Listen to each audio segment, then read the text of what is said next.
This is this is the flight of the Earls.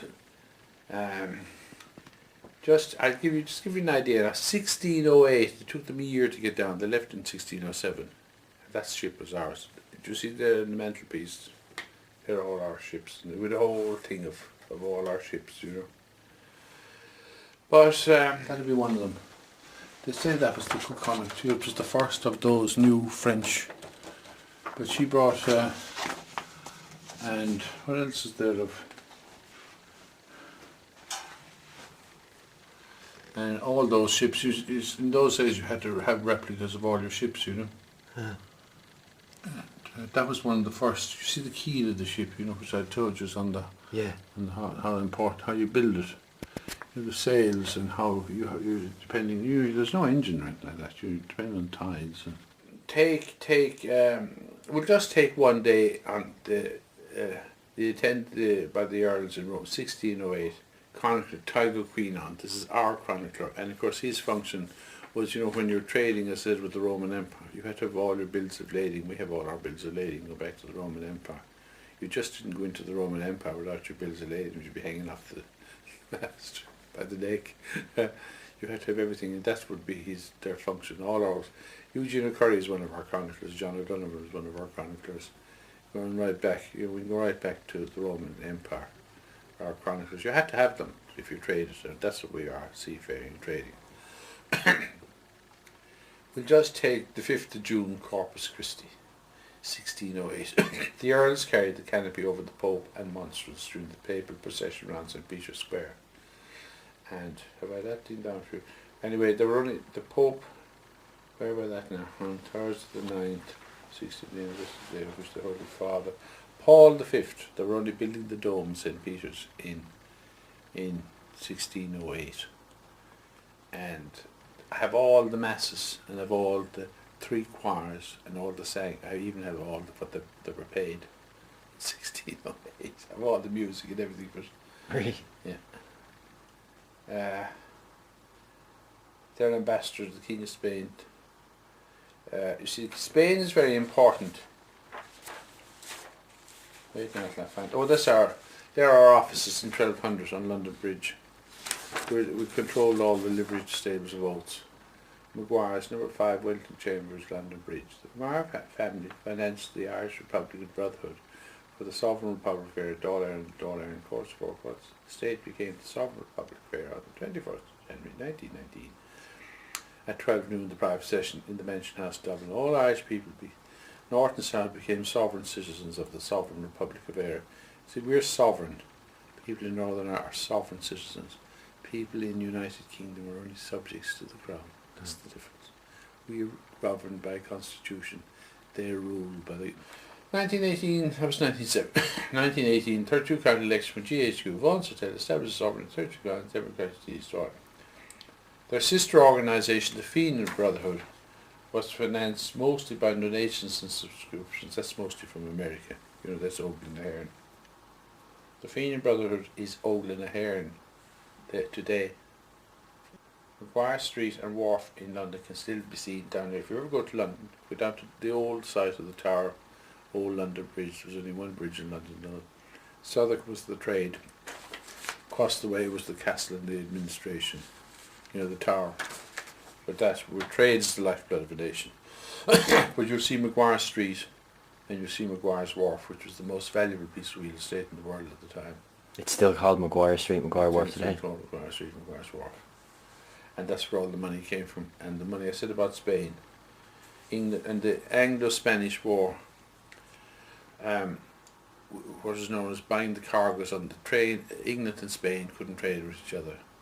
And how they got over that problem, firms like ours, Thomas McGuire, bought the cargoes from England and sold them to Spain, and bought the Spanish ones and made a fortune. That's how we financed the War of Independence. That's where the money came from. But there's 1200. We were in Southwark in 1200. Southwark is the business centre of London in those days. It was the trade. And look, there's the first bridge in 17, no, that must be 1227. What's that? 1209. Look, That was supposed it was all built across, you know. And so where our place is here, and we were on 5 Wellington Chambers London Bridge, which will be one of those. Anyway, this is about the Cuconnoch. is my ancestor. This is the Annals of the Four Masters, which of course Eugene Curry and John O'Donovan were the great interpreters. Okay. Oh yes, I must read that too. It's very important about the King of Spain. You know, the King of talking about the great McGuire. Oh, I know it just now. The Age of Price 1607. The Four Masters 1632. Ireland 1607 to 1782. McGuire, Cuconnoch and Donogh, the son of Man, son of Bishop O'Brien, brought a ship with them to Ireland and put to harbour in Swilly. That's our ship. You'll see a replica of it there. We had the replica of it. Anyway, it goes on. What do I hear? The McGuire, the oldest sword merchants on record, and McGuire's of the sea. You know, sword was the most important. Well, the Chinese probably came there, but there was no man hadn't realised how to, preserve food for the winter. Plenty of food around the summer, a lot of it. I mean, there's lots of apples and plums and things that are falling down the trees all over the place. But to preserve them is the thing. And for salt, that's the Celts thing about it. They were the ones who discovered salt. Now the Chinese would probably say the same thing. How to preserve food, because you can't go on a journey or anything in those in winter, you see there's nothing. And that's how they did it. Where the old salt. We had salt and the records. I even have the records that we had on board the ship. We had salt on board that day as well. I have all the records that we had on board in 1607. We had salt and other commodities on board the Cuconnoch. That was no one knows the name of the ship. There you are. Cuconnoch was always known as in the family in 16, and are still trading salt for 100 years later. We still trade salt. My brother does it. I don't do it.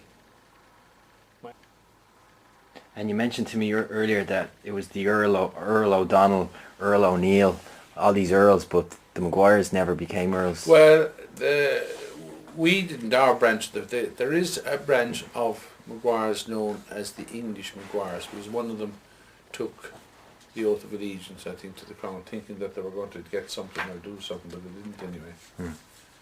So the McGuires stayed at Clann. We're still at Clann, our outfit. We're still fighting them. But just shows you. And if you look at the flight of the Earls, you will see the harp. We turned the harp in 1607 before we left, and we can still turn the harp today. That's a long time. Corpus Christi possession. Oh, where's this anyway? Oh yes. Corpus in the McGuire. His last official appearance was in Rome. He left 2 days later for Naples, because we would have a business and trade in Naples. And Naples was belonged to Spain, of course, in those days. And we would be trading salt, of course, still in those days we're talking well after the Roman Empire now, His last official visit in Rome, and he left 2 days later for Naples, which was then a dependency of Spain, there it tells you. He may have been sent by O'Neill to promote the idea of another expedition to Ireland, or there may have been simply a more personal reason, as the Spanish ambassador had refused to give him any financial help. They were looking to build another army over here, Spanish aid, the Spanish.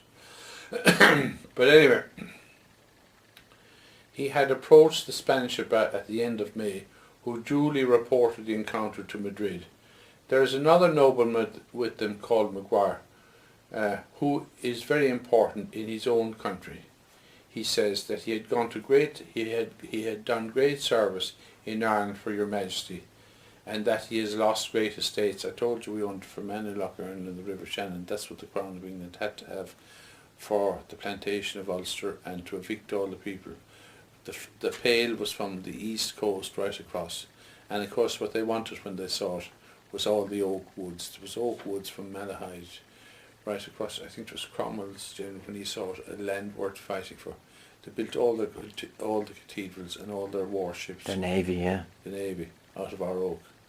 And Henry VIII, the Mary Rose and that. You see the yew tree outside of their yew trees. The longbow. And when they found, they lifted that or something, they found all, you had to, in Henry, I told you about, you had to grow, for the sailcloth and that, the canvas, and you had to, all the archers had to pull the bow, the big long bows. They were made mostly out of yew. There is a story by Ted Cook, but I don't know what it is, that they imported a lot of fruit or something, and from France, and a lot of wine and cider and all that, and had to be in barrels, and the dimensions of the barrels had to be that they cut them up afterwards and made them into long bows. You hear these stories, but I don't know if it's true. But of course, you know what that sign is, the V sign. That's for pulling the longbow. We have your And they cut them off then. Yeah, we have them. But that was Henry VIII, and all those ones that they examined, all their shoulders, there were fractures of their shoulders from pulling the longbows, and that's why you had. But anyway, here we are back now. We diverse. You had great service from you. He lost great estates. He wishes that your Majesty give him a grant. McGuire and McGowan had accompanied him to Naples, were seized with a wild raging, painful and harmful fever, and after 7 days, when they set out for Genoa, where they died on the 12th of August 1608. It's the big thing down. I was there for the 12th of August for his 400th anniversary, and I can tell you it's a fair big day. He's buried in, but see, in 1943, the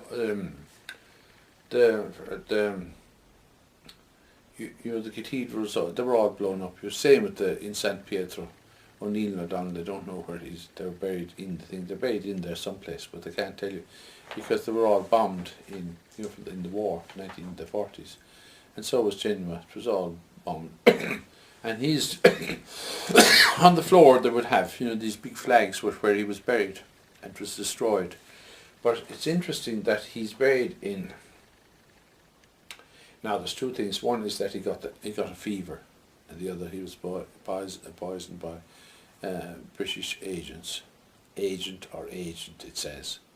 He was poisoned, and he was poisoned because they had to have the Shannon for to evict all the people to Hell or to Connacht. Who was that they had poisoned? McGuire. Yeah.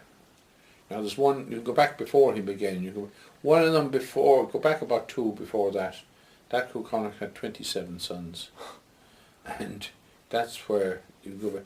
They've traced back, Sam McGuire's thing. We're all the same, but you can all go back to We Connacht. all go back to, we all go back to the head of the clan. That's where we all go back to. And each of those, my father would have been the Connacht in his time. Yeah. He was Connacht McGuire, and today I'd be the Connacht McGuire today. But anyway, here we are. Where they died on the 12th of August 1608. They were buried in the Franciscan monastery in the city, in the habit of that order. But I think it's Capuchin. I'm not 100% sure now, but I'm not, because I went out there, and you see, they would wear the habit of the Franciscans as well, and that was a great honour. The only noblemen would have been buried in that, in those things. So it just shows you how. The habit of the four masters describe McGuire as an intelligent, comely, courageous, magnanimous, rapid marching, adventurous man, endowed with wisdom, personal beauty, and all other good qualifications. O'Keenan records these tragic deaths, but he was his chronicler, you see, and he was so important that he would have been, for the ends of the four masters. That's that. McGuire. Back to biblical times. In 1600, the dome of St. Peter was only being built by Pope Paul V. And he gave them a good welcome now, I must say. This thing that he didn't, and he ignored them and all that sort of stuff, he didn't. But that's what they would be going down to, because they would have been, they were being Romanized as well in that time. Roman had come in and had taken over the churches for Rome and that, So, and Rome was the great centre of learning at that stage, and it was after the Roman era. Spain was only coming into being in that, you see, in those days. Let's find that thing now about It's amazing what you find when you go there.